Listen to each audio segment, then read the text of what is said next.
المشركين والحاسدين والظالمين والصلاة والسلام على رسول الثقلين محبوب رب المغربين والمشرقين جد الإمام الحسنين سيدنا ومولانا أبي القاسم اللهم صل على محمد وآل محمد وعلى بيته الطيبين الطاهرين المعصومين المظلومين ولعنة الله على أعدائهم أجمعين من هذه الساعة إلى قيام يوم الدين آمين يا رب العالمين.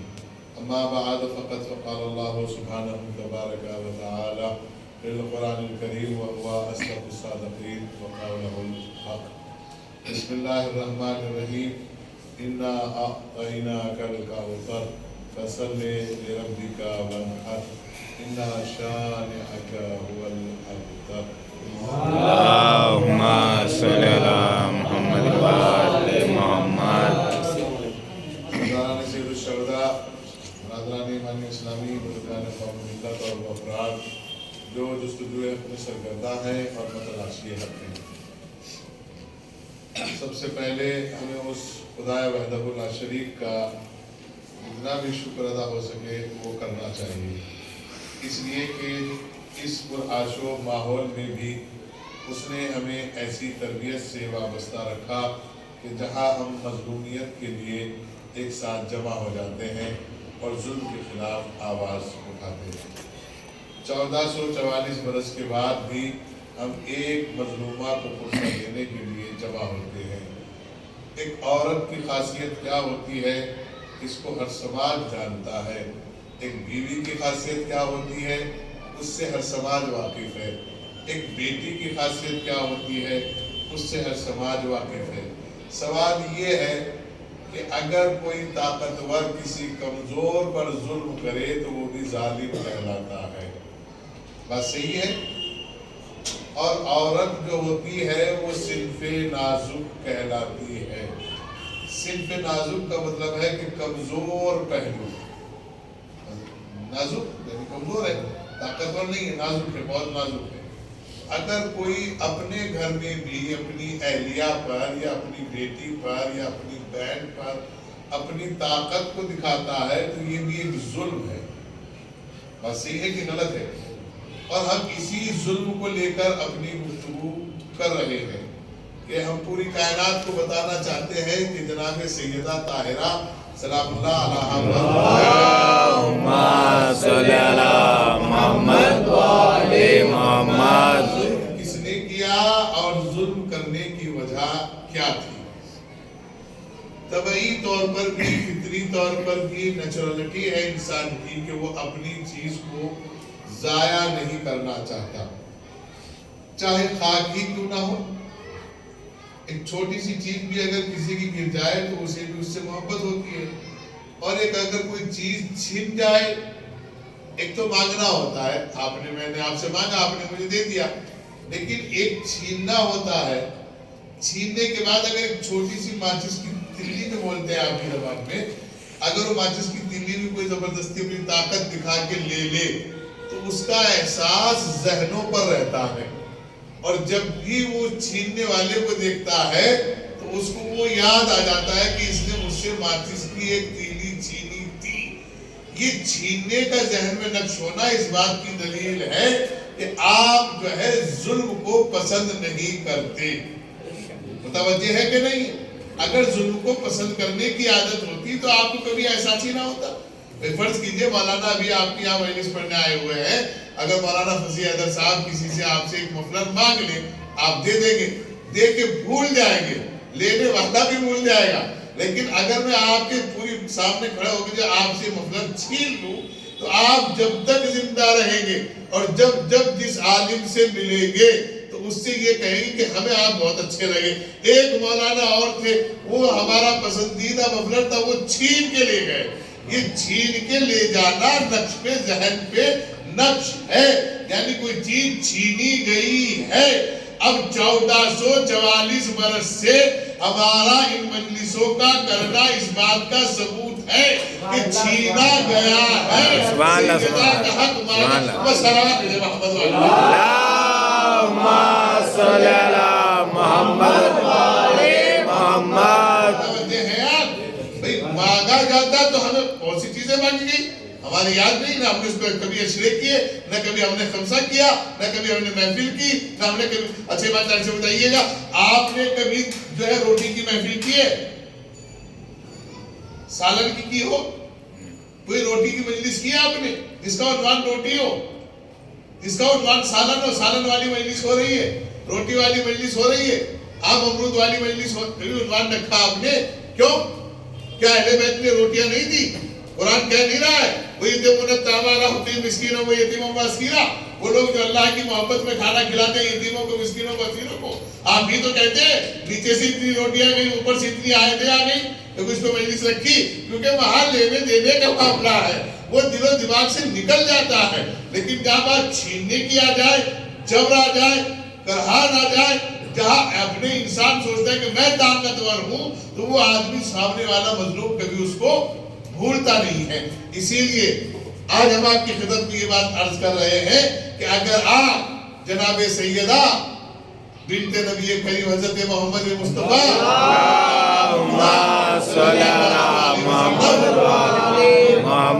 بیٹی کے لیے فرش عزا بچھا رہے ہو تو آپ کو یہ معلوم ہونا چاہیے کہ فرش عزا بچھانے کا مطلب یہ نہیں کہ شہزادی کی شہادت ہوئی ہے، بلکہ فرش عزا بچھانے کا مطلب یہ ہے کہ ہمارا ان تمام لوگوں سے اختلاف تھا، اختلاف ہے، اختلاف رہے گا کہ جنہوں نے ظلم کیا تھا اور جو ظلم کر رہے ہیں اور جو ظلم کریں گے. تو لہذا جب ہم دوسرے کے لیے ظلم برداشت نہیں کرتے تو پھر اگر ہم کسی پر ظلم کریں تو وہ بھی برداشت نہیں کر سکتا. لیکن مظلومیت کے لیے کھڑا ہونا آپ کی اس بات کی دلیل ہے کہ آپ مظلوم کے ساتھ ہیں، اور ایسی مظلومہ کے ساتھ ہیں جو صرف نازک بھی ہے. جناب سیدہ سلام اللہ علیہا کو ویسے تو سمجھنا بہت آسان ہے، ویسے تو ہم جلدی سے کہہ دیتے ہیں ارے بی بی فاطمہ سلام اللہ علیہا کی شہادت کی مجلس رکھ لیجئے گا، بہت آسان ہے سمجھنا. آپ لوگوں کو میں ایک فضائل کا ایک ہلکا سا گوشہ سنا دوں تاکہ آپ کو سمجھ میں آئے کہ جناب سیدہ کا معیار اور وقار کتنا بلند ہے. اللہ کے نبی نے ارشاد فرمایا انا وعلی ابوین للامہ، میں اور علی امت کے باپ ہیں، اور ارشاد فرمایا انا وعلی من نور واحد، میں اور علی ایک ہی نور کے دو حصے ہیں. ارے اللہ تبارک و تعالیٰ نے جب دیکھا کہ نبی فرما رہے ہیں کہ میں اور علی ایک ہی نور کے دو حصے ہیں، تو پوچھا گیا کہ کس نے خلق کیا؟ کہا کہ میں تمہیں خلق نہ کرتا لولا لما خلقتکما، میں تم دونوں کو خلق نہ کرتا اگر فاطمہ کو خلق نہ کرتا. یعنی پتا چلا کہ نبوت اور امامت جو ہے خلقت کا سبب اگر بنی ہے تو جناب سیدہ کی وجہ بنیاد بنی. کسی نے چھٹے امام سے پوچھا کہ نبوت اور امامت کے درمیان آپ کی جدہ ماجدہ کا مقام کیا ہے؟ تو امام نے فرمایا کہ جیسے ایک چکی پیسنے کے لیے، گیہوں ڈالنے کے لیے، جو ڈالنے کے لیے دو پارٹ کا ہونا ضروری ہے. کہے گا کبھی دیکھیے نا چکی چلتے ہوئے، آپ نے دیکھی بیٹا چکی چل جاتی ہے دو پارٹ سے، چل جاتی ہے. چکی کو کون چلاتا ہے؟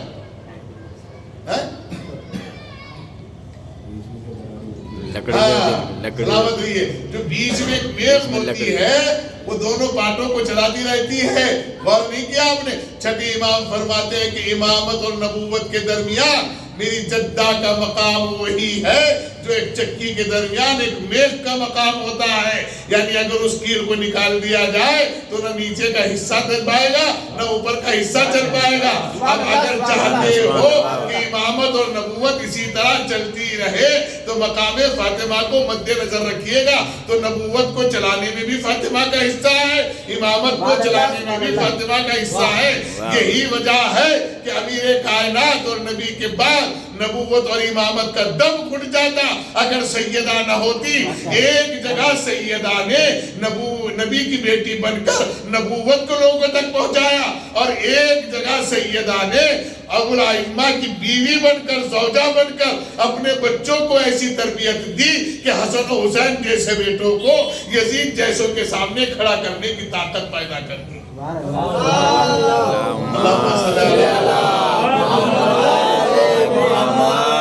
ایک صلوات اور حضرت محمد اللہم صلی علی محمد و آل محمد. توجہ ہے آپ جو میں آپ کی خدمت میں عرض کر رہا ہوں، بہت پیار سے جیسے ہم کہتے ہیں بسم اللہ الرحمن الرحیم انا اعطیناک الکوثر، جس کے یاد نہیں وہ یاد کر لے، اور جس کے یاد ہے وہ دوہرا لے، اس لیے کہ قرآن کا پڑھنا بھی ثواب، قرآن کا دیکھنا بھی ثواب، قرآن کا سننا بھی ثواب، قرآن کا سنانا بھی ثواب۔ کیا ہوا؟ بسم اللہ الرحمن الرحیم انا اعطینا کل کو سر میری آواز زیادہ ہلکی ہے کیا؟ اب مطلب اتنے سارے مومنین بیٹھے ہیں، آپ ان کی آواز میری آواز کے برابر بھی نہیں آ رہی۔ انا اعطینا کل کو سر۔ دیکھیے کبھی کبھی ایسا ہوتا ہے کہ ایک صاحب جو ہے وہ امام صاحب تھے کسی مسجد کے، ان کے پاس کوئی علی عباس جیسا لڑکا ہوگا بیچارہ، اس نے کہا مول صاحب یہ کیسے ہوگا کہ لوگ مسجد میں آ نہیں رہے، نماز کے ٹائم ایک دو آتے ہیں، تو مول صاحب نے کہا کہ نبی اب ہم کیا کر سکتے ہیں، ہم تو آزاد دے دیتے ہیں۔ ایک دن کیا کام کیا کہ علی عباس صاحب نے ظہر کی نماز جو ہے وہ 10:30 بجے آزان دے دی۔ اب جو کبھی مسجد میں نہیں آیا تو وہ بھی لٹ لے کے کھڑا ہوا ہے اور کہہ رہا بھائی تو نے بے وقت آزان کیوں دی؟ تو جب سب جمع ہو گئے تو پھر امام صاحب بھی آ گئے، تو پوچھا بھائی وجہ کیا ہے؟ کہنے لگے علی عباس نے جو آزان دی وہ 10:30 بجے دی، ابھی تو ظہر کا ٹائم 2 گھنٹے کے بعد ہے۔ تو پوچھا بھائی آپ نے ایسا کیوں کیا؟ کہنے لگے یہ لوگ ٹائم پہ آتے ہی نہیں تھے، تو میں نے سوچا کہ جھگڑنے کے لیے ٹائم پہ بول ڈالوں۔ صلوات بھیجے محمد والے اللہم صلی علی محمد وآل محمد۔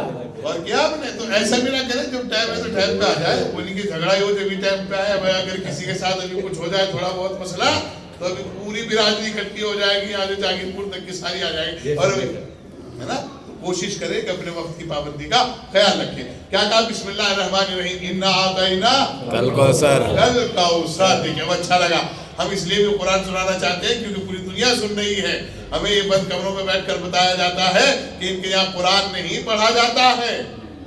ہم یہ کہتے ہیں کہ ہم اس قبیلے کو مانتے ہیں کہ جس نے سر تن سے جدا ہونے کے بعد بھی قرآن پڑھا ہے۔ بس ہماری یہاں ایک شرط ہے جو قرآن نے لگائی ہے، اور ایک ہی شرط ہماری یہاں مجلس میں آنے کی ہے۔ اب اگر کوئی نہیں آ رہا ہے اور اگر کوئی قرآن پڑھنے کے بعد بھی اہل بیت نہیں سمجھ رہا ہے تو یہ 2 کنڈیشن چیک کر لیجئے، اگر پائی گئی ہے تو سمجھئے وہ قرآن دن رات پڑھتا رہے نہیں سمجھ سکتا، اور کیا آپ نے، اور وہ یہاں زور لگا لے آ نہیں سکتا۔ وجہ کیا ہے اس کی؟ اس لیے کہ قرآن کے اوپر لکھا جاتا ہے لا یمسہ الا المطہرون، اس قرآن کو کوئی نہیں چھو سکتا سوائے اس کے طاہر۔ تو بہت بڑا ہوگا میاں، طاہر کے اندر تو صلاحیت زیادہ ہوتی، جو پاک و پاکیزہ ہو۔ کیا ہو؟ پاک و پاکیزہ۔ پاک و پاکیزہ کیا ہو؟ وہ قرآن کو چھو سکتا ہے۔ ابھی میں نے بچے سے قرآن اٹھوایا تو اس نے کیا کیا؟ پہلے اس نے اپنے ہاتھوں کو دھویا، پھر وہ کیا، پھر وہ قرآن اٹھا کے لایا۔ اس سے پوچھے بھئی آپ نے ایسا کیوں کیا؟ کہا مولانا ہم نے یہی پڑھا ہے بچپن سے، کلایا مسو المطہرون، اس کو کوئی مس نہیں کر سکتا، ہاتھ بھی مس نہیں کر سکتا اس سے جب تک کہ وہ پاک نہ ہو جائے۔ متوجہ نہیں ہے آپ، جب تک کہ وہ پاک نہ ہو جائے۔ اب سنیے گا پھر قرآن کی آیت ہے، سمجھ میں نہیں آتا، کیوں نہیں آتا قرآن سمجھ میں؟ اس لیے نہیں آتا کہ لوگ پاک ہو کے قرآن نہیں دیکھتے۔ واہ واہ واہ سبحان اللہ۔ کیسے پاک ہو گئے؟ وضو کر کے دیکھ لیں، پاک ہو گیا؟ نہیں، ارے وضو کر کے تو امت کے بہت سارے فرقے دیکھ رہے ہیں۔ پاک کا مطلب ہے کہ ذہن بھی پاک ہو، دل بھی پاک ہو، اور جس کے لیے تمام معصومین نے فرمایا جہاں لقمہ جاتا وہ شکم بھی پاک ہو۔ جب یہ پاک ہوگا تو پھر آخری امام کے لیے بھی، اور چھٹے امام نے ارشاد فرمایا کہ پھر ایک بسم اللہ کافی ہوگی، تم تمام دشمنوں اور تمام مراحل میں کامیابی حاصل کرو۔ سبحان اللہ سبحان اللہ۔ میں نہیں کہہ رہا ہوں، تو کیا آپ سوچیں کہ میں کہہ رہا ہوں؟ قرآن کہہ رہا ہے، سورہ رات ارشاد ہوتا ہے بسم اللہ الرحمن الرحیم لو انا قرآنا سیرت بہ الجبال او قطعت بہ الارض او کلم بہ الموتى۔ قرآن کی صفت یہ ہے، قرآن کا کمال یہ ہے، قرآن کا انداز یہ ہے، قرآن کا عروج یہ ہے، قرآن کی رفت یہ ہے، قرآن کا کمال یہ ہے، قرآن کی بلندی یہ ہے کہ وہ پہاڑوں کو چلاتا ہے، زمین کی مسافت کو کم کرتا ہے، اور کیا کرتا ہے؟ مردوں کو زندہ کرتا ہے۔ ارے جو قرآن مردوں کو زندہ کر سکتا ہے کیا وہ مردہ ضمیروں کو زندہ نہیں کر سکتا؟ سبحان اللہ سبحان اللہ۔ جو پہاڑ چلا سکتا ہے کیا وہ آپ کی بائک اور اسکوٹی اور گاڑی نہیں چلا سکتا؟ سبحان اللہ۔ ایک صاحب تھے ہمارے ساتھ، ہے بھی زندہ ہے، بائی کاسٹ وہ گوجر مسلمان تھے، ہے ارشاد صاحب، اچھا وہ مسلسل میرے ساتھ جو ہے 3-4 برس چلے گاڑی لے کے اپنی، چونکہ وہ رہبر وہی ہوا کرتے تھے گاڑی کے معاملے میں، اور ماشاءاللہ ریشے دراز، بہت لمبی داڑھی ہے، بہت اچھے آدمی ہے، بہت نیک آدمی ہے، بہت شریف آدمی ہے. تو جو میرے ساتھ چلتے تھے تو میں ایک دن میں 10 عشرے پڑھتا تھا. کتنے؟ 10 عشرے. پہلی ہماری مجلس جو ہے وہ نماز فجر کے بعد شروع ہوتی تھی اور آخری مجلس ہماری 3:30 بجے ختم ہوتی تھی. اور پہلی مجلس ہماری جو ہے وہ مظفر نگر سے شروع ہوتی تھی، اس میں کیرانہ بھی تھا، اس میں مظفر نگر بھی تھا، اس میں تیسا بھی تھا، اس میں دھولی بھی تھا، اس میں تھیتکی بھی تھا، اس میں بجنور پیدی میں ہماری آخری مجلس 3:30 بجے ہوتی تھی. تو جب وہ گاڑی چلتی رہی تو ایک دن اس نے کہا مولوی صاحب مجھے یہ ڈر ہے کہ کہیں گاڑی میں تیل ختم نہ ہو جائے. اور اس ٹائم معلوم ہے کیا ہو رہا تھا؟ اس ٹائم رات کے 1:30 بج رہے تھے، اس سائڈ میں پمپے پہ کام کریں گے 1:30 بجے کے بعد. تو میں نے کہا بھائی اگر یقین ڈگمگا رہا ہے تو پھر ہم کو اتار دو، اور اگر یقین ہے تو انشاءاللہ جب تک پمپے نہیں کھل جائے گی، جب تک آپ کا تیل ختم نہیں ہوگا. اللہ گواہ ہے وہ بندہ گاڑی چلاتا رہا اور دن کی مجلسیں جب تمام ہونے لگی 4 بج گئے تو اس نے کہا مولوی صاحب گاڑی چیک کر لوں. اب جیسی اس نے گاڑی چیک کری تو اس میں ایک بوند بھی تیل نہیں تھا. یہ میں اپنا واقعہ بتا رہا ہوں، آپ کو کسی اور کا نہیں بتا رہا ہوں. اور مسلسل 4 سال میں کبھی اس کی گاڑی کا کوئی ایکسیڈنٹ نہیں ہوا، کہیں پہیہ نہیں خراب ہوا، کہیں انجن نہیں خراب ہوا، کہیں کوئی معاملہ نہیں ہوا، اور کبھی لین دین میں کبھی اس نے ایک جملہ نہیں کہا. اس عشرے کے بعد اس کا یہ عالم تھا گور صاحب کہ جو بھی میں نے اس کے ہاتھ میں رکھ دیا اس نے کبھی یہ نہیں کہا کہ آپ مجھے کم دے رہے ہو. میں نے یہ کہا کہ ہمارے یہاں شرط ہے یقین ہو. اب اگر ہمارا یقین اہل بیت کے اوپر ہے تو پھر ہم پوری دنیا میں سب سے زیادہ کامیاب ہیں. اور کر رہے ہیں کیونکہ قرآن نے شرط لگائی ہے ان کے لیے بھی، انما یرید اللہ لیذھب عنکم الرجس. ان کے لیے شرط یہی ہے کہ ان تک کوئی نہیں آ سکتا. اگر اس کے پاس نجاست پائی جاتی ہے وہ یہاں نہیں آ سکتا. اور کی جگہ آپ کی خدمت میں عرض کر رہا ہوں، جناب سیدہ طاہرہ راضیہ رضیہ عابدہ شہزادی فاطمہ زہرا صلوات اللہ علیہا کی عظمت کے لیے اتنا کافی ہے کہ تمام علماء اور تمام ذاکرین اور تمام خطباء اور تمام شعراء اور تمام عزاداروں کا یقین اس بات پر ہے، اور یہی سنتے آ رہے ہیں اور یہ پڑھتے آ رہے ہیں اور یہ کہتے آ رہے ہیں کہ جب فرش اعلیٰ بچتی ہے تو جناب سیدہ تشریف لاتی ہے.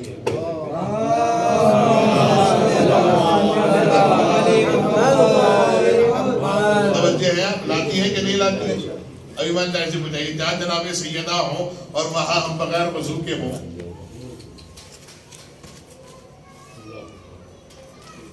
جی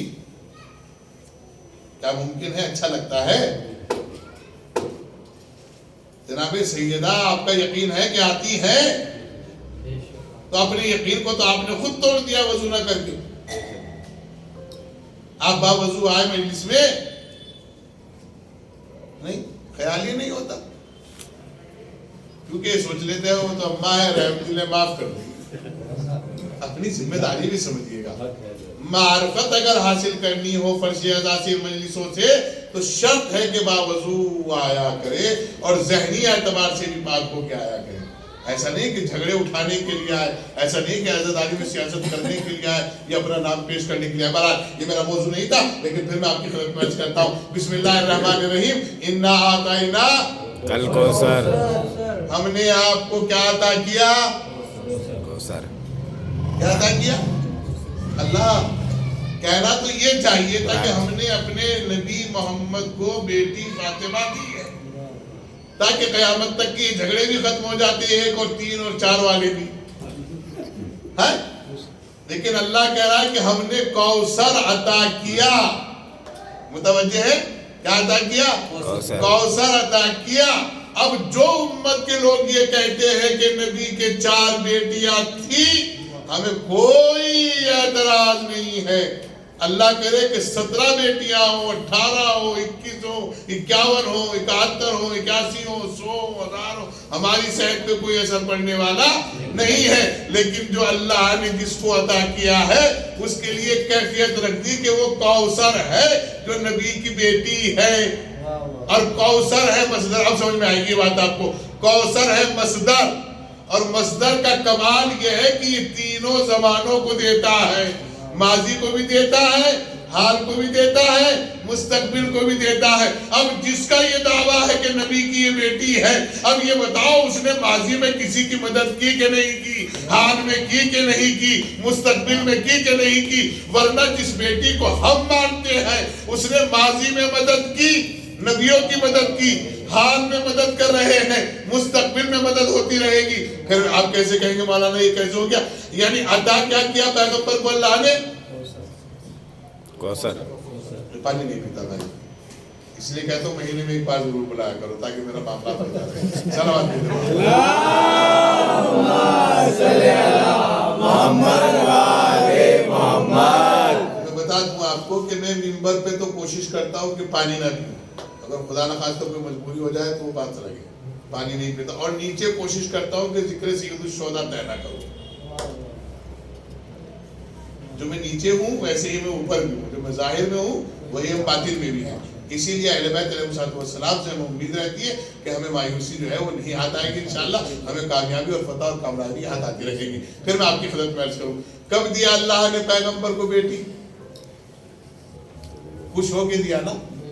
تو ایک بات تو کلیئر ہوگی کہ جب اللہ کسی سے خوش ہوتا ہے کیا دیتا ہے؟ ارے آپ سے پوچھ رہے ہیں، بیٹی دیتا ہے، خوش ہوگی تو دیتا ہے اللہ بیٹی ہے۔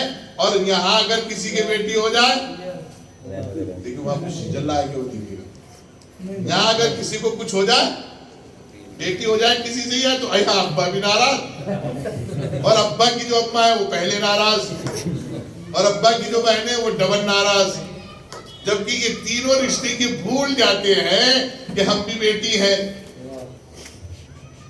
ایماندار سے بتائیے کوئی ایسا گھر دیکھا آپ نے کسی کی یہاں بیٹی ہوئی اور اس نے فون کر کے خوشی سے کہا ہو مولانا صاحب مبارک ہو آپ کے بھتیجی ہوئی ہے؟ میرے پاس تو ابھی تک کوئی فون آیا نہیں، ایک آدھا ہے تو مجھے بتائیں۔ ہاں جس کے یہاں لڑکا پیدا ہو اس کے فون سب کیا ہے، ملزام مبارک ہو آپ کے بھتیجا ہوا، ملزام مبارک ہو آپ کے بھائی ہوا، ملزام مبارک ہو آپ کے بھانجا ہوا۔ آج تک میری خوشی میں یہ نہیں آیا کہ کسی نے زور دے کے سنایا ہو کہ ملزام مبارک ہو میری بیٹی پیدا ہوئی۔ ارے جب تم اللہ کی رضا پہ خوش نہیں ہوں گے پھر بیٹیوں کے معاملے میں پریشان رہیں گے، اور جب آپ اس کی رضا پہ راضی ہو جاؤ گے تو پھر وہی بیٹی آپ کو عذاب سے نکالے گی۔ اللہم صلی علی محمد۔ صحیح ہے نا، میری بات پہنچ رہی ہے نا؟ تو اللہ خوش ہوا تو اللہ نے پیغمبر کو کیا دی؟ بیٹی دی۔ خوش ہو کر کیا دیا؟ اور باقاعدہ اللہ نے خود یہ کہا قرآن میں فَتَرْضَىٰ عَلَيْهِمْ، ہم آپ کو اتنا دیں گے کہ آپ راضی ہو جائیں گے۔ یہ راضی کا لفظ اللہ کی جانب سے ہے، اور پھر پیغمبر نے خود اپنی حدیث میں ارشاد فرمایا فاطمہ بضعۃ منی، فاطمہ میرا پارہ جگر ہے، جو اس سے راضی اس سے میں راضی، اور جس سے میں راضی اس سے اللہ راضی، اور جو جس سے یہ ناراض اس سے میں ناراض، اور جس سے میں ناراض اس سے اللہ ناراض۔ سمجھ میں نہیں آ رہا، میں سمجھا نہیں پا رہا یا آپ سمجھ نہیں پا رہے؟ میں تو بہت آسانی سے بہت اچھا جملہ کہہ گیا۔ پہلے نمبر پہ جناب سیدہ، دوسرے نمبر پہ پیغمبر، تیسرے نمبر پر اللہ۔ اب یہ متوجہ نہیں ہے؟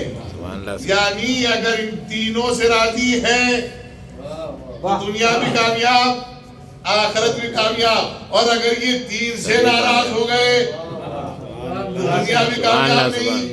اب یہ متوجہ ہو جائے گا تو پھر آپ کو لطف آئے گا۔ کتنی آیتیں ہیں اس سورے میں؟ سورہ کوثر میں 5 ماشاءاللہ۔ صلوات اللہم صلی علی محمد و آل محمد۔ اسی میں 3 کا مقدمہ سنا رہا ہوں آپ کو، اس میں آیتیں ہی 3 ہیں۔ اِنَّا أَعْطَيْنَاكَ الْكَوْثَرَ فَصَلِّ لِرَبِّكَ وَانْحَرْ اِنَّا شَانِئَكَ، اور کبھی کبھی انسان غفلت میں ہو جاتا ہے، کوئی مسئلہ نہیں ہے، ایسا نہیں کہ نہیں معلوم ہو، اس سے بہتر جانتے ہیں۔ کتنی آیتیں ہیں؟ 3 آیتیں ہیں۔ ان 3 آیتوں کا ہونا بتا رہا ہے کہ یہ 3 زمانوں کے لیے ہے، ماضی کے لیے بھی ہے، حال کے لیے بھی ہے، مستقبل کے لیے بھی ہے. یہ 3 دوستوں کے لیے بھی ہے اور 3 دشمنوں کے لیے بھی ہے. میں اپنے لفظوں کا ذمہ دار ہوں, آپ کی فکر کا ذمہ دار نہیں ہوں, میں اپنے لفظوں کا ذمہ دار ہوں. پہلی آیت میں ارشاد ہوا کہ ہم نے بیٹی دی, یعنی کوثر عطا کیا. دوسری آیت میں ارشاد ہوا فَصَلِّ لِرَبِّكَ وَانْحَرْ, بس فوراً مصلی بچھائیے اور میرا تھینکس بولیے, شکریہ ادا کیجئے. تھینکس مائی گاڈ, اے اللہ تیرا شکریہ کہ تو نے مجھے ڈاکٹر بیٹی عطا کی ہے.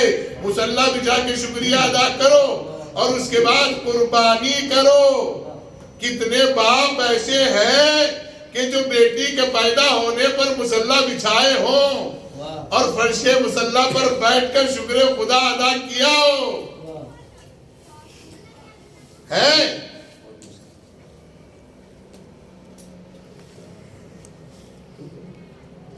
یہ ماشاءاللہ اپنے اللہ سلامت رکھے, مولا سلامت رکھے. اس نے کیا اچھی بات ہے, یعنی بیٹی کے پیدا ہونے پر, یعنی اللہ نے بتایا اگر کسی کے بیٹا پیدا ہو تو میں نے نہیں کہا کہ مصلی بچھا کے شکریہ ادا کرو, ویسے بھی کہہ دو گے تو چل جائے گا. لیکن اگر بیٹی کا معاملہ ہے اور بیٹی کو میں نے دیا ہے تو سب سے پہلے ماں باپ ہونے کی ذمہ داری آپ کے اوپر یہ ہے کہ مصلی پر بیٹھ جاؤ. مصلی پہ بیٹھتا ہی وہ ہے جس کی نظر پاک ہو, جسم پاک ہو. یعنی بیٹی کے معاملے میں بتا دیا, بیٹی کے آنے سے اچھے اچھے باپ پاک ہو جاتے ہیں. صلوات محمد.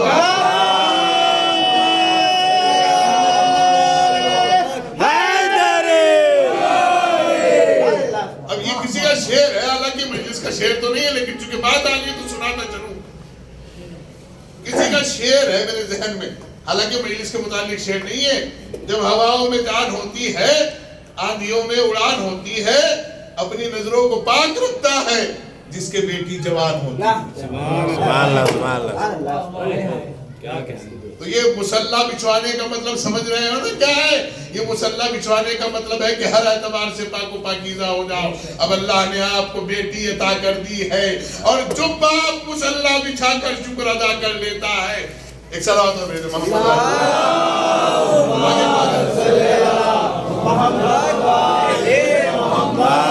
اور 10-15 منٹ کی بات تمام ہو رہی ہے. اور جو باپ مصلی بچھا کر شکر خدا ادا کرتا ہے وہ بیٹیوں کے معاملے میں کبھی پریشان نہیں ہوتا. حالانکہ یہ جو بیٹے ہیں نا, ان کے لیے تو اللہ کچھ اور کہہ رہا ہے. المال والبنون زینت الحیات الدنیا, یہ مال اور بیٹے زندگی کی زینت ہے. کاہے کی زینت ہے؟ زندگی کی زینت ہے. لیکن یہ بیٹیاں جو ہے کنٹینیو رحمت ہے, اور رحمت کی ضرورت اس جگہ پڑتی ہے جہاں عذاب آنے کا ڈر ہو. تو آپ 2 ہی جگہ تو عذاب سے گھبراتے ہو, ایک دنیا کے عذاب سے, ایک آخرت کے عذاب سے. اسی لیے کہا گیا ہے کہ بیٹی دل کا سکون ہوتی ہے, یعنی کہ جس کے باپ کا سکون اس کے پاس ہو, یعنی جس کا باپ کا سکون ہو وہ دنیا سے ٹکرا سکتا ہے, اور اگر اس کا سکون بے چینی میں بدل جائے تو وہ اچھا خاصا جوان بوڑھا نظر آنے لگتا ہے. صلوات میرے محمد والے.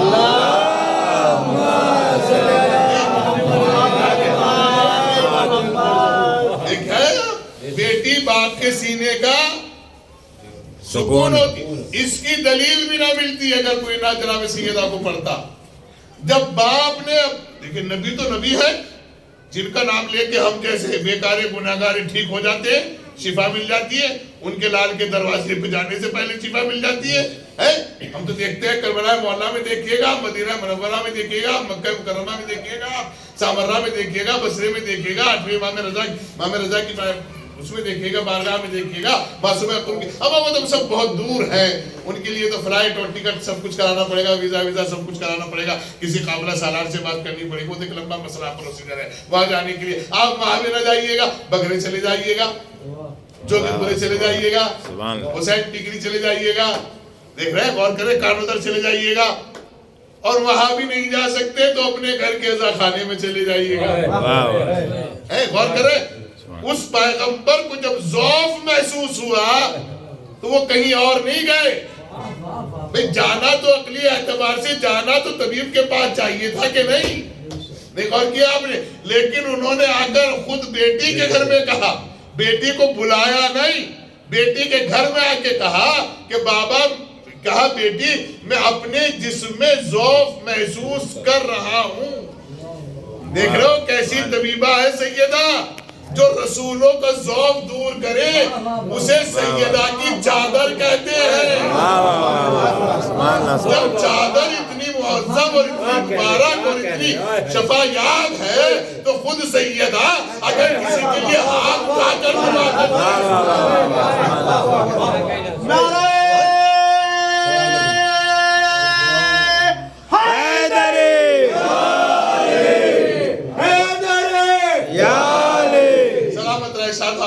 اگر جناب سیدہ خود ہاتھ اٹھا کر دعا کر دے تو ان کا مقام کیا ہوگا؟ پھر میں آپ کی خدمت میں عرض کروں، یہ آیت رہ جائے گی انشاءاللہ کل کی مجلس میں عرض کروں گا۔ اِنَّا أَعْطَيْنَاكَ الْكَوْثَرَ فَصَلِّ لِرَبِّكَ وَانْحَرْ، بس نماز پڑھو اور کیا کرو؟ قربانی کرو۔ اچھا ایک بات پھر آپ سے کہتا چلوں، دیکھا آپ نے کسی بیٹی کے ہونے پہ بکرے کٹے ہو؟ اب شاذ و نادر مت آئیے گا، اب ہم کلی طور پہ نہیں کہنی چاہیے کوئی بات، کلی طور پہ تو کہنے والا خود مجرم ہوتا ہے، 2 10 20 تو ہوتے ہیں بھائی، میں تو سب مسلمانوں کی بات کر رہا ہوں، نبی کی سنت پہ عمل کرنے والوں کی بات کر رہا ہوں۔ لڈو بھی خالہ ہی منگاتی ہوں گی زیادہ تر آ کے، خالہ ہی منگا کے دیکھتی ہوں گی میری بھانجی پیدا ہوئی ہے، یہ نانی منگاتی ہوں گی۔ ہماری جو بیٹی پیدا ہوئی سب سے بڑی بیٹی تو عقیقہ کیا تھا اسی وقت کٹکٹا اللہم صلی علی محمد وآل محمد۔ لیکن پھر آپ اپنے پہ لے جا رہے ہیں، میں نے کہا کہ شاذ و نادر پائے جاتے ہیں، کلی طور پر کہنا جرم ہوتا ہے۔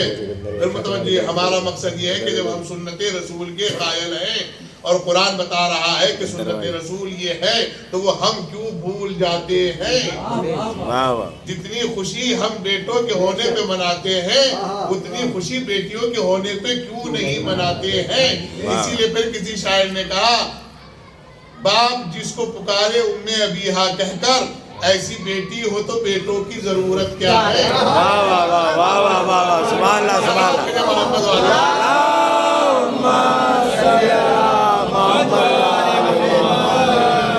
اِنَّا أَعْطَيْنَاكَ الْكَوْثَرَ فَصَلِّ لِرَبِّكَ وَانْحَرْ إِنَّ شَانِئَكَ هُوَ الْأَبْتَرُ۔ اللہ اکبر۔ اب یہاں سے تھوڑا سا دلچسپ معاملہ ہے کیونکہ لوگ آن لائن سن رہے ہیں اور اٹیک کرنے والے اٹیک کرتے ہیں، پوچھنے والے پوچھتے ہیں، لیکن یہ میں آپ کو قرآن ہاتھ میں لے کر بات کر رہا ہوں۔ اب تر کے اگر کسی کے پاس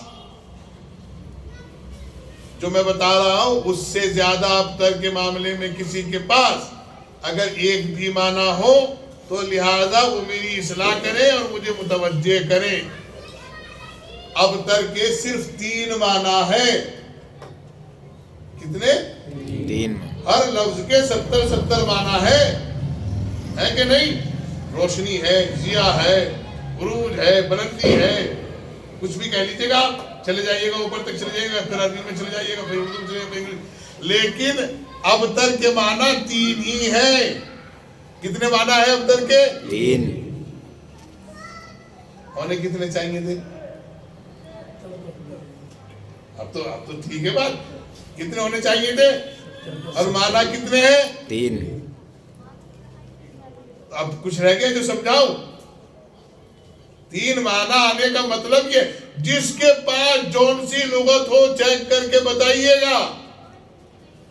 3 معنی کے علاوہ چوتھا معنی ابتر کا نہیں ہے، جو میرا علم کہہ رہا ہے، جو میرا مطالعہ کہہ رہا ہے، جو میں نے سماعت کیا ہے، جو میں نے پڑھا ہے، جو میں نے تجزیہ کیا ہے، جو میں نے پوچھا ہے۔ 3 معنی کے علاوہ چوتھا معنی نہیں ہے ابتر کا۔ اب اس جملے کا جو لطف اٹھا سکے وہ اٹھا لے اور جو رہ جائے وہ دوسروں سے اٹھانے بعد میں، یعنی ابتر کے 3 معنی ہے۔ تو تین معنی ہونا بتا رہا ہے، یا تو ابتر ہی تین ہے۔ واہ واہ واہ سبحان اللہ والسلام علیکم۔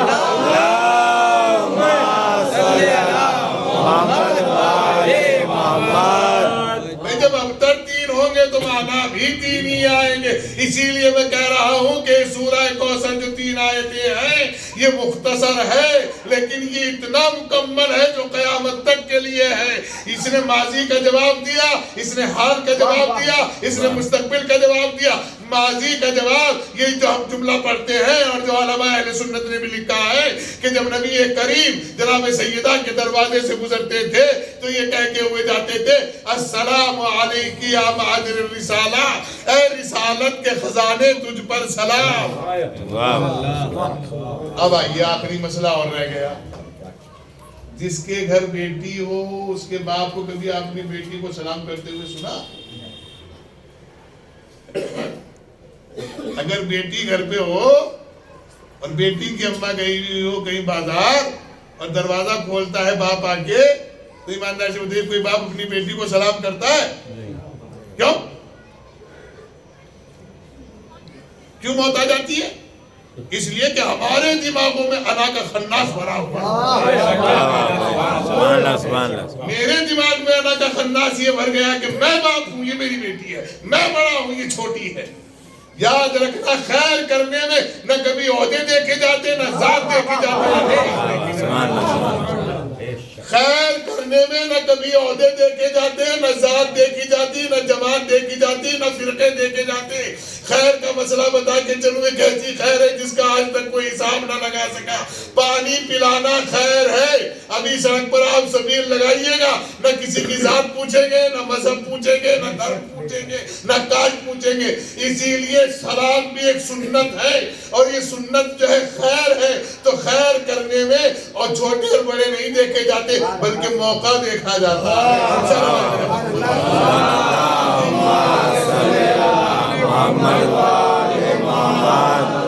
ہمارے یہاں تو اگر بہو سلام نہ کرے تو جیٹ کا منہ تابے جیسا ہو جاتا ہے، جیٹ کا منہ تابے جیسا ہو، اور میں تو سلام نہیں کرتی، میں یہ نہیں کرتی تو آپ کر لو،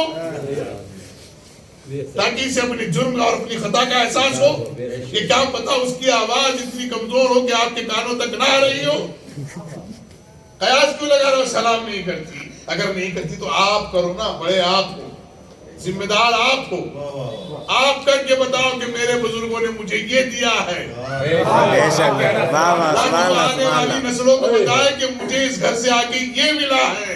کیا پتا اس کے گھر میں سلام کا چلن نہ ہو، کیا پتا وہ ماڈرن زمانے میں پڑھی ہو، کیا پتا وہ فارورڈ انگلش جانتی ہو، کیا پتا اسے معلوم نہیں ہے، اسے انسٹیٹیوٹ کے علاوہ کچھ پتا نہیں ہے، اسے کبھی دیکھا ہی نہیں ہے گڈ مارننگ آفٹر نون کے علاوہ، گڈ ایوننگ کے علاوہ، گڈ نائٹ کے علاوہ، اسے کیا پتا وہ آپ کے سمجھ میں نہیں آیا ہوگا، اس نے گڈ ایوننگ بھی کہا تو آپ کے سمجھ میں نہیں آیا ہوگا۔ تو ممکن ہے کہ آپ بتاؤ نا کہ ہمارے بزرگوں نے ہمیں یہ دیا ہے، لیکن آپ بتا دو کہ ہمارے بزرگوں نے ہمیں انا دی ہے، اور جب تک یہ انا رہتی ہے چاہے جس حصے میں رہے، چاہے باڈی کے جس پارٹ میں انا آ جائے، وہ نقصان تو دیتی ہے، فائدہ دینے والی بے شک۔ بہت سے لوگوں کو انا ہے میرے جیسی داڑھی کسی کی نہیں، میری جیسی مونچھیں کسی کی نہیں، میرے جیسے بال کسی کے نہیں، میرے جیسے ہاتھ کسی کے نہیں، اور 2-4 دن جم میں جا کے بچے جو ہے فوٹو ڈال دے گئے۔ مولا فرماتے ہیں کہ جب ہم قبرستان کا محاصرہ کرنے پہ آتے ہیں، یہ معاف کرنا ڈالیے گا فیس بک پہ، منع نہیں کر رہا ہوں، لیکن میری چھوٹی سی بات سنیے گا۔ مولا فرماتے ہیں اگر ہم قبرستان کا محاصرہ کرنے پر آ جائیں تو 70% افراد کا جواب یہ ہوگا کہ ہم نظر بد کی وجہ سے سوئے ہوئے۔ کہاں کی وجہ سے؟ نظر بد کی وجہ سے، نہ جانے کس بدبخت کی نظر لگ جائے۔ اسی لیے اسلام کہتا ہے کہ لباس ایسا ہو کہ تمہارے جسم کے حصے نہ دکھائی دے۔ اور فرمایا آپ نے تو کتنے زمانوں کا معاملہ ہے؟ ماضی میں کیا دیا؟ السلام علیکم معادن الرسالہ، اے رسالت کے خزانے تجھ پر سلام، یعنی آدم کو علم ملا تو جناب سیدہ کی وجہ سے ملا، نوح کو تقویٰ ملا تو جناب سیدہ کی وجہ سے ملا، حضرت ابراہیم کو خلت ملی تو جناب سیدہ کی وجہ سے ملا. اور یہ بات بھی سمجھ میں نہ آتی کہ ماضی میں کہا تھی جناب آدم سے پہلے جناب سیدہ. تو اب یہ علماء اہل سنت لکھتے ہیں اپنی کتابوں میں، کہتے ہیں کہ ایک روز حضرت جبرائیل علیہ السلام نے نبی پاک حضرت صلی اللہ علیہ وسلم سے سوال کیا اور کہا کہ یا نبی اللہ مجھے جناب سیدہ سلام کرنے کے بعد میرا نام لیتی ہے. کیا لیتی ہے؟ نام. جبرائیل سنو، حالانکہ میں ان کا ایج کے اعتبار سے اگر دیکھا جائے تو مجھان تو ہوا. تو آپ نے پوچھا جبرائیل جب آپ کو خلق کیا گیا تو آپ نے سب سے پہلے کیا دیکھا؟ تو کہا کہ میں نے دیکھا کہ ایک قندیل تھا، اس میں ایک نور تھا. کہا تو آپ نے پوچھا کہ اسے کب سے ہے، کہاں سے؟ تو ہر ایک بتانے والے نے جو مجھ سے پہلے خلق کیے گئے تھے انہوں نے بتایا کہ 70,000 سال سے ہم اسی طرح دیکھ رہے ہیں اور ایک دن 70,000 برس کے برابر ہے. نبی نے فرمایا تم جانتے ہو اس قندیل میں کس کا نور تھا؟ کہا نہیں. کہا وہ نور سیدہ ہے. یہ علماء اہل سنت نے بھی اپنی یہاں تحریر کیا ہے اور سند کے ساتھ مانتے ہیں اس چیز کو کہ شہزادی کا نور جو ہے وہ آدم و حوا سے پہلے بھی ہے. متوجہ ہے آپ؟ پھر میں آپ کی خدمت میں عرض کروں، جب جناب سیدہ بات کلیئر ہو گئی تو ماضی میں دیا. اب مسئلہ ہے حال. کیا ہے حال؟ اب حال میں کون دے گا؟ اب بھائی فرض کیجئے ان کے علی عباس صاحب کے والد ماجد دنیا سے چلے گئے، اللہ مغفرت فرمائے. ابھی ہم پرسوں شکارپور میں بھی تھے، ان کی خبر مطابق میں پہنچے، فاتحہ پڑھی اور دعا کی اللہ جو مرحومین یہاں مدفون ان کی مغفرت فرما اور ان سب کے اور ہم سب کے گناہ سے میرا کو معاف فرما. اب جو ان کے والد دیتے تھے مجلس میں یا محفل میں جو دیتے تھے اب وہ تو نہیں ہے، اب کون دے گا؟ دے گی کہ نہیں دے گی؟ تو وہاں ماں نے دیا کہ نہیں دیا؟ آج کون دے رہا ہے؟ جس کو دیکھنا ہو کہ آج کون دے رہا ہے. ظاہری طور پر، باطنی طور پہ تو 14 کے 14 دے رہے ہیں. ظاہری طور پر کون دے رہا ہے؟ جس کو دیکھنا ہے وہ کربلا چلا جائے اربعین پر. 90 کلومیٹر کا دسترخوان کنٹینیو لگا ہوا ہے. کوئی یہ بتانے والا نہیں کسے بچھایا کس نے تھا اور اٹھایا کس نے. جی 3 زبانوں کے لیے اور 3 دشمنوں کے لیے آیت ہے. یہ کتنے دشمنوں کے لیے؟ اب یہ چھوٹا سا عمل آپ باندھ لیجئے گا اپنے پلے. اگر آپ کے مقابلے پر مشرک ہو، کون ہو؟ مشرک، تو سورہ کوثر کی پہلی آیت 110 مرتبہ ما بعد اور ما فوق یعنی شروع میں اور آخر میں درود شریف ضرور پڑھ لینا 3 بار. 110 مرتبہ ایک آیت کی تلاوت کر کے اپنے سینے پہ رقم کر کے اپنے سینے پہ دم کر کے چلے جاؤ اگر آپ کے سامنے گھٹنوں پہ نہ بیٹھ جائے. متوجہ ہے آپ؟ میں نے بتایا تھا کہ 3 کی سخت دشمن ہے یہ 3 کو آئے تھے. پہلے نمبر پر مشرک کی دشمن، دوسرے نمبر پہ کافر کی دشمن اور تیسرے نمبر پہ منافق کی دشمن. متوجہ نہیں ہے آپ؟ اب میں نے پہلے کہہ دیا کہ 3 آئے تھے، 3 کی سخت دشمن ہے. مشرک کی دشمن کیسے ہے قبلہ آپ یہ بتائیے گا؟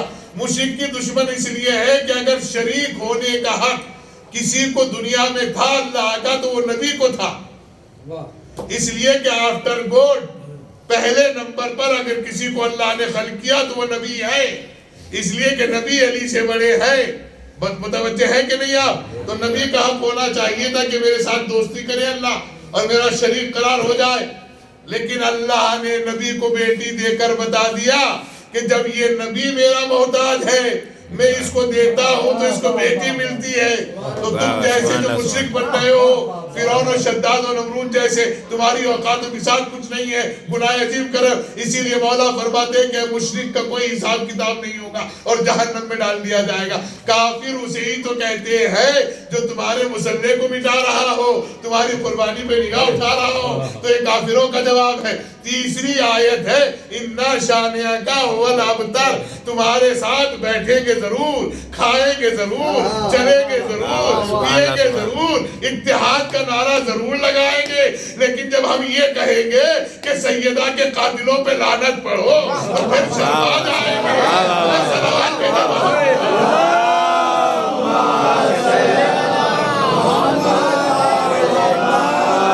پھر شرما جائیں گے۔ باقی اپنا منافق اسے ہی تو کہتے ہیں جو ظاہر میں تو بہت اچھا ہو اور باطن میں کچھ اور ہو، اسے منافق کہتے ہیں۔ یہ تین آیتیں دیکھ رہے ہو، تین زمانوں کے لیے ہے، تین دشمنوں کے لیے ہے، تین گھروں کے لیے ہے، تین ناستوں کے لیے ہے، تین دروازوں کے لیے۔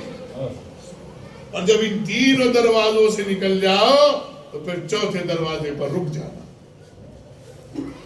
کیونکہ پھر وہ دروازہ ایسا ہے جس کے لیے حدیث آ رہی ہے، انا مدینۃ العلم علی، میں شہر علم کا دروازہ ہوں علی اس کا اور نبی شہر علم۔ متوجہ ہیں آپ جب آپ کی خدمت میں عرض کر رہا ہوں میرے دوستان، میرے جوانوں، لہٰذا بیٹی صنف نازک ہوتی ہے۔ کیا ہوتی ہے؟ کتنے مرڈر ہو جاتے ہیں بیٹوں کے، کتنے حادثات ہوتے ہیں بیٹوں کے ساتھ۔ آپ نے دیکھا کبھی راستوں پہ کچھ ہو رہا ہو اور بیٹی کے ساتھ چھوٹی سی بات ہو جائے تو سارا سماج اس کے لیے کھڑا ہو جاتا ہے، اس لیے کہ بیٹی صنف نازک میں آتی ہے۔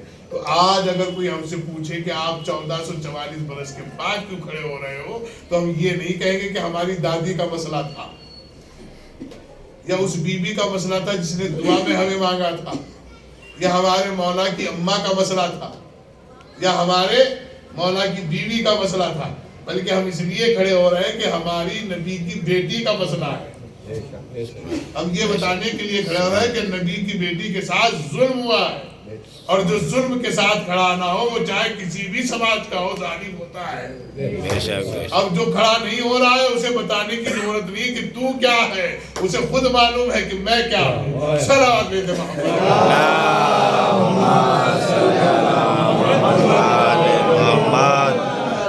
ایک جگہ میں تھا ابھی پیچھے ڈسٹرکٹ بجنور میں، ایک ہمارے بھائی ہے، جوانی ہے ماشاءاللہ، یوتھ ہے، وہ آئے اور آنے کے بعد انہوں نے کہا حضرت، میں نے کہا جی حضرت، کہنے لگے حضرت میرا روزگار نہیں چل رہا ہے اور میرا آپ پر زیادہ یقین ہے، آپ پر نہیں یعنی کہ آپ کے سب عالموں پر یقین ہے۔ تو میں نے کہا بھئی کیوں؟ کہنے لگے آپ جتنی بھی باتیں بتاتے ہو وہ سوچ سمجھ کے بتاتے ہو۔ تو میں نے کہا کیا کرنا چاہتے ہو؟ کہنے لگے حضرت دعا کرو کاروبار ترقی پا جائے۔ میں نے کہا ترقی تو پا جائے گا، ایک شرط ہے۔ میں نے کیا؟ میں نے کہا ایک تسبیح پڑھنی ہے صبح کو کاروبار پہ جاتے وقت، اور ایک تسبیح پڑھنی ہے جب رات کو کاروبار بڑھا کے آئے۔ کہنے لگی تسبیح کیا ہے؟ میں نے کہا تسبیح ہے کہ اللہ کے رسول کی پاک بیٹی کے قاتلوں پہ لعنت پڑھنی ہے۔ یہ قرآن میرے ہاتھ میں ہے، یہ قرآن میرے ہاتھ میں ہے، یہ قرآن میرے ہاتھ میں ہے۔ خدا کی لعنت ہو، ائمہ معصومین کی لعنت ہو، شہزادی کے قاتلوں میں میرا شمار ہو۔ اس کا جواب سنو اور خاموش نہ رہیے گا اس کا جواب سن کے۔ اس نے کہا کہ ہماری لعنت ہم ہی سے پڑھوا رہے ہیں۔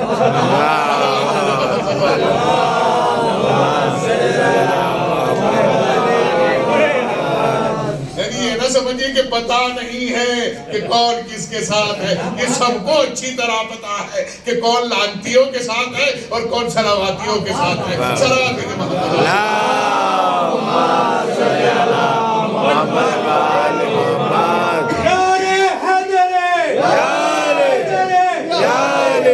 بس میرے دوستو، واللہ میں قسم شریک آئی کہہ رہا ہوں، اس کا کہنا یہ تھا کہ ہماری ہم سے ہی پڑھوا رہے ہیں۔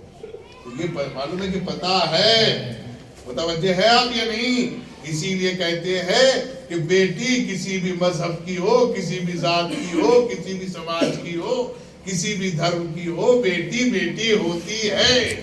لہذا یہ جو آج دیواروں پہ لکھا جا رہا ہے، ہمارے پردھان منتری یوجنا چلا رہے ہیں، ایک ٹائم سے ہندوستان سرکاری یوجنا بنا رہی ہے اور بڑی بڑی دیواروں پہ لکھا جا رہا ہے بیٹی پڑھاؤ بیٹی پڑھاؤ۔ یہ کہیں نہیں لکھا ہوا ہے بہو پڑھاؤ بہو پڑھاؤ، یہ کہیں نہیں لکھا ہے ماں پڑھاؤ ماں پڑھاؤ، یہ کہیں نہیں لکھا ہے سالی بڑھاؤ سالی بڑھاؤ، نہیں، یہ کہیں نہیں لکھا ساس پڑھاؤ ساس پڑھاؤ، کیا کہا؟ بیٹی پڑھاؤ بیٹی پڑھاؤ۔ اس لیے کہ سرکار کو بہت اچھی طرح معلوم ہے اگر بیٹی ٹھیک ہو گئی تو پھر آگے چل کے یہ بیوی بھی ٹھیک ہوگی، پھر ماں بھی ٹھیک ہوگی۔ سلام بھیجے محمد والے محمد۔ لیکن کمال قدرت یہ ہے کہ جب اللہ نے پیغمبر کو بیٹی دی تو بیٹی نے بھی حق ادا کر دیا، کیونکہ بھیجنے والا خدا تھا۔ اس نے اپنے نبی سے یہاں تک دیکھا اور کہلوا لیا کہ خود نبی کو یہ کہنا پڑا۔ میں تو نہیں کہتا کہ نبی نے کہا، میں ان چیزوں کو مانتا ہی نہیں کہ نبی نے فرمایا، یہ نبی نے فرمایا، یہ نبی نے فرمایا، یہ نبی، میرا ان باتوں پہ یقین نہیں ہے، اور خدا کرے ان باتوں پہ مجھے یقین ہونا بھی نہ چاہیے کبھی کہ نبی نے فرمایا، نبی نے کہا، نبی نے فرمایا۔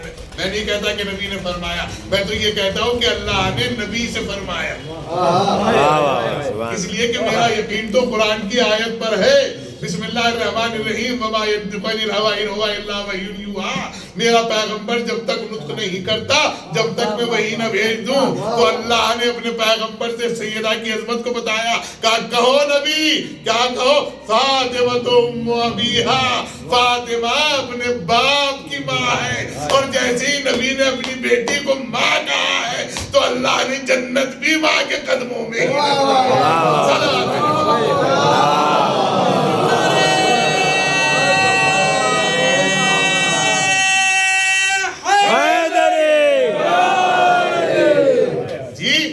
پہنچی آپ تک۔ جب یہ بیٹی بنی تو ام ابیہا کا خطاب ملا، اور ایک مسئلہ حل کر کے جا رہا ہوں، بقیہ باتیں کل زندگی رہی تو عرض کروں گا۔ کل مجھے دن میں وطن میں پڑھنا ہے، پھر رات کو آپ کے سامنے باتیں دوں گا جی، اور کل بھی ہردوئی سے پڑھ کے آ رہا ہوں ویسا۔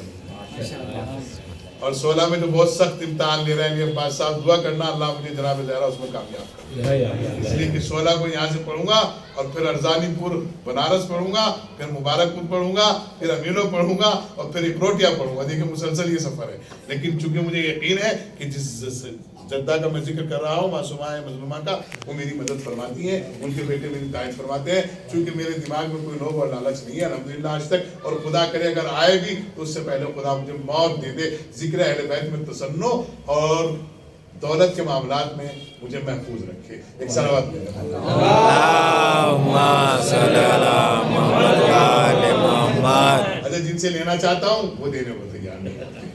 ایک صلوات اور محمد اللہم صلی علی محمد و آل محمد۔ دو ہی تو جگہ لیا جاتا ہے، تو ماں سے مانگتا ہے آدمی یا ماموں سے مانگتا ہے، اب چاہے وہ ماموں اپنا ہو چاہے بچوں کا ہو، اور فرمایا آپ نے۔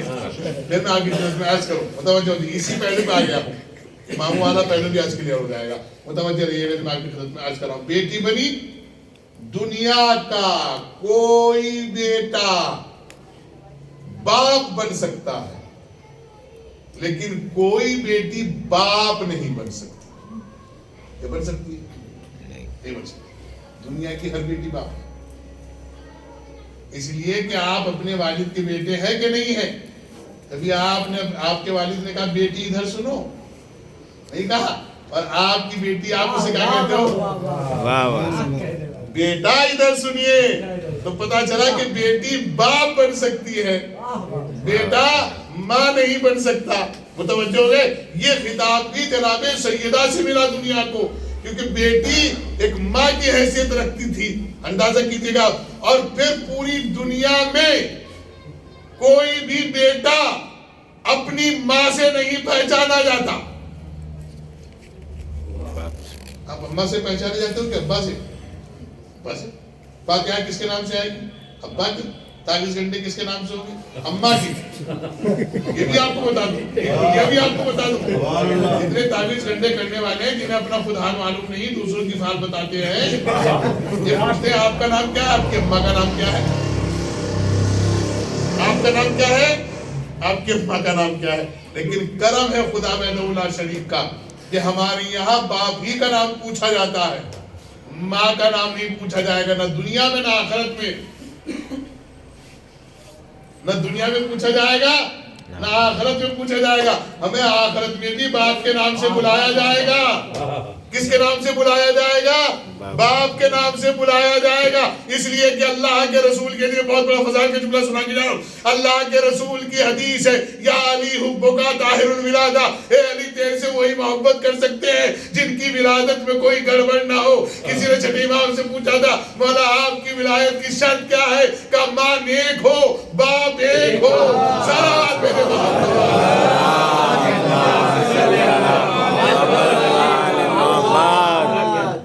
ماں نیک ہو باپ ایک. لیکن یہ شرف بھی علی اور جناب سیدہ کو ملا. جب علی نے دشمن کو تعارف کرایا تو یہ کہہ کے یہ نہیں کہا میرے باپ نے میرا نام یہ رکھا، بلکہ کیا کہا سمتنی حیدرہ، میری ماں نے میرا نام حیدر رکھا. دیکھیے گا. اور آج جو آخری بیٹا پردہ غیبت میں ہے، حجت غیبت ہے، آخری امام ہے، ان کو معلوم ہے آپ کیا کہتے ہیں؟ حضرت امام حسین سے لے کر اور آخری امام تک ہر شیعہ یہ کہتا ہے السلام علیکہ یا ابن الزہرا، اے زہرا کے بیٹے آپ پر میرا سلام. کم ہے یہ صفت، یہ ایوارڈ، یہ پاداش، یہ عروج، یہ کمال، یہ تحفہ اللہ نے جناب سیدہ کے علاوہ کسی کو نہیں دیا. 11 بیٹوں سے بھی وہی کہہ کے تعلق کرایا تھا یبن الزہرا، یبن الزہرا، یبن الزہرا. آیت اللہ وحید خراسانی جب کوئی سید جاتا ہے تو وہ کہتے ہیں شما کی یبن الزہرا ہستا ہوا،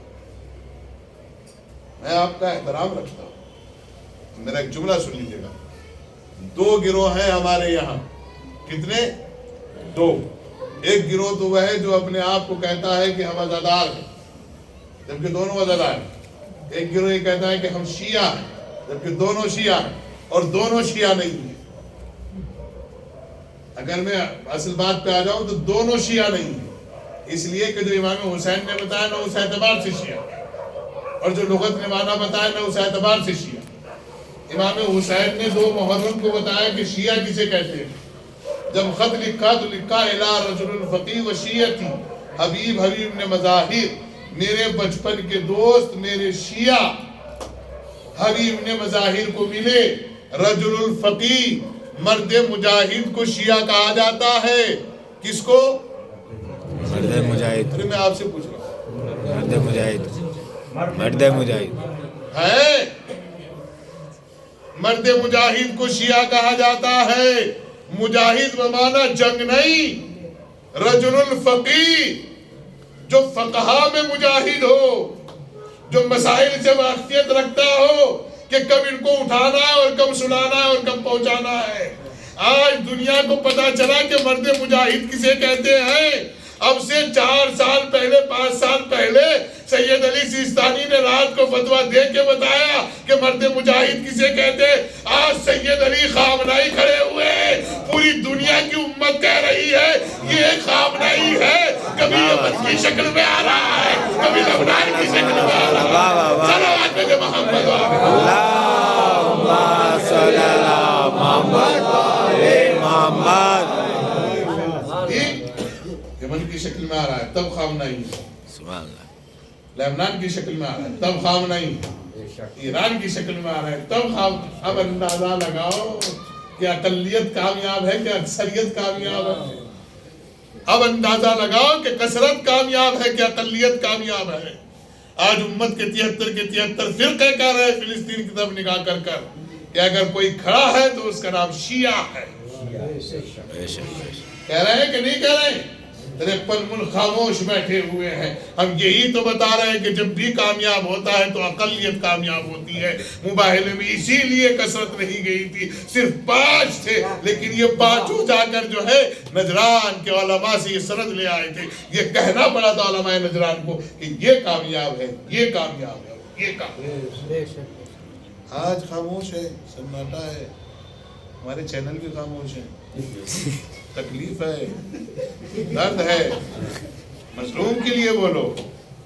موت آنی ہے، 102% آنی ہے، لیکن موت ہو تو ایسی ہو کہ تمہارے کفن پہ لکھا ہو کہ تم مظلوموں کے مددگار ہو. بس میرے دوستو یہ ایک مظلومہ کا پرسہ ہے. کس کا پرسہ ہے؟ مظلومہ کا پرسہ ہے.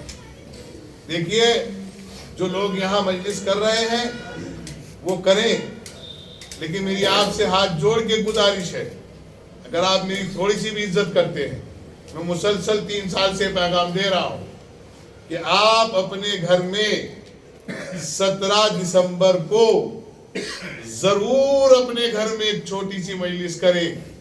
مت بلائے باہر کے لوگوں کو، اپنے گھر والوں کو بٹھائے اور ایک مرثیے کا بند ضرور پڑھے. اور مرثیے کا بند بھی کون سا مرثیہ ہو؟ بابا کو روتے روتے جو زہرا گزر گئی، بابا کو روتے روتے جو زہرا گزر گئی. ایک نوحہ ضرور پڑھیے گا. بتاؤ اپنے بچوں کو کہ جن کی مجلس ہم کر رہے ہیں وہ مظلومہ ہے جو 18 برس کے سن میں عصا کا سہارا لے کر چلے.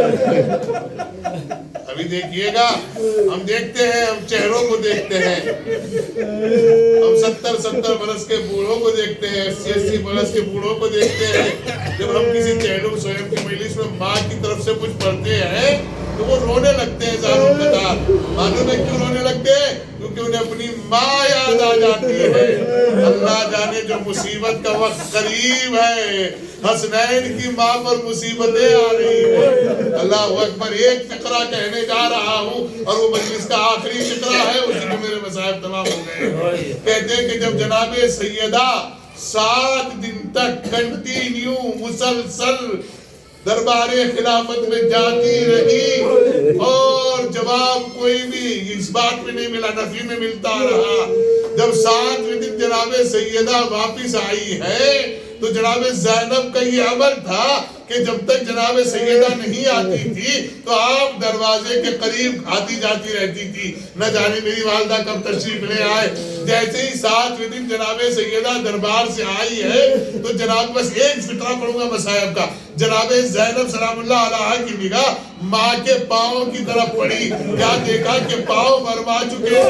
ایک مرتبہ فرماتی ہے، مصائب کل پڑھوں گا، ایک مرتبہ فرماتی ہے، معلوم ہے کیا کہتی ہے؟ اماں آپ کے پاؤں کیوں مرما گئے ہیں؟ کہا بیٹی میں 4 گھنٹے دربار میں کھڑی ہو کے آئی ہوں. کہا اماں کیا آپ کو کسی نے بیٹھنے کو نہیں کہا؟ کہا نہیں بیٹا، کسی نے بیٹھنے کو نہیں کہا، بلکہ آج تو یہ قیامت ہو گئی. جو میرے بابا کی تحریر تھی اس کو بھی چکنا چور کر دیا گیا، اس کو بھی کشا کر دیا گیا، اس کو بھی پھاڑ پر پھینک دیا گیا. میں کبھی باپ کی تصویر دیکھتی تھی، کبھی بلا ان کے ہاتھ دیکھتی تھی، لیکن زینب بیٹا آپ یہ سوال نہ کرو. میں 4 گھنٹے کھڑے ہو کے آئی ہوں، تم بڑے ہوئے دربار میں کھڑی ہوگی، ساتھ تو کرسی نشی ہوگے، کوئی بیٹھنے کو نہیں کہے گا. ایک مرتبہ زینب فرماتی ہے، کیا اماں میرے حسن و حسین میرے عباس نہ ہوگے؟ کیا بیٹا یہ سب کربلا کے میدان.